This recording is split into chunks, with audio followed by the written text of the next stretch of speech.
The tall man walked over to the skyscraper. He made sure that he had all of his fingers. He made sure that he had no money. The tall man then climbed to the top of the skyscraper and smashed the window. He then walked inside. He went to the elevator and pressed the ground floor button.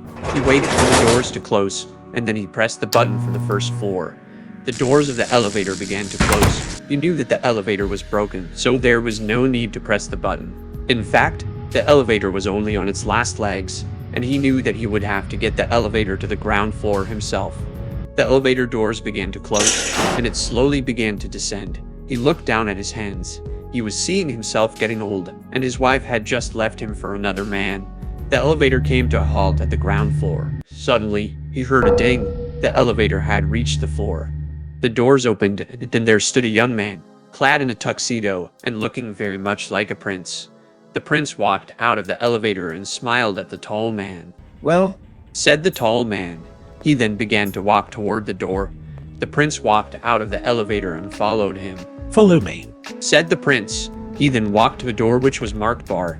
He pushed it open and walked through the door. The tall man went in after him. The door closed behind him. He found himself in a tavern, dressed in a tuxedo. The bartender, the woman, and the waiter all stopped and looked at him. Just for a second, the tall man walked up to the bar. "We have a bottle of champagne to start with."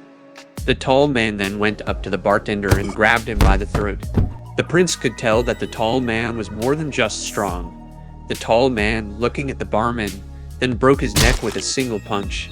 The barman fell to the floor. The tall man then turned to the bartender. "What's your name?" asked the tall man.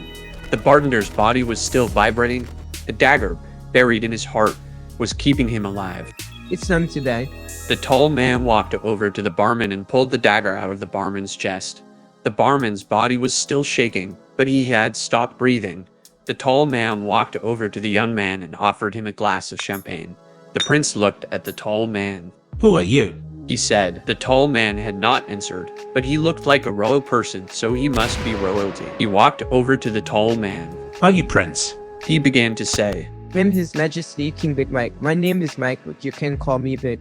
The prince took the glass of champagne and downed it. "More champagne," he said. Mike nodded. The prince took a sip. "Ooh."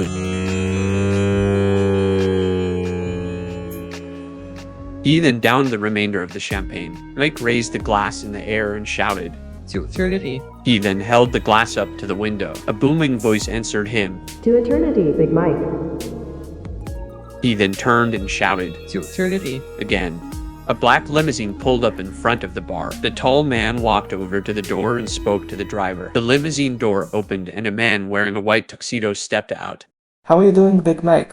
I haven't seen you in a while. What's going on?" Benny said. Big Mike, looking at him, with his arms folded, said, "I didn't see you there, Benny." Benny kills Big Mike with a gun. You mean to tell me that you got shot? I know you're standing in a bar, right under a limousine in a tuxedo. Benny leaned down and whispered in Big Mike's ear. Aha, let's see if you're real. Don't worry. I'll shoot you. I know you'll die. I'll shoot you. He said as he pulled the trigger. He led off to shots at the prince. He hit Big Mike in the shoulder and leg. Big Mike, unable to see out of one of his eyes, fell to the ground. Benny fell to the ground.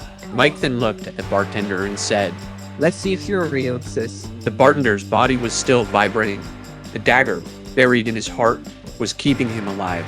The prince then shot the tall man with the handgun, knocking him down. The tall man, now laying on the ground, covered his head with both of his hands. The bullet hit the prince's arm, sending him running into a glass door, breaking it. He fell to the floor.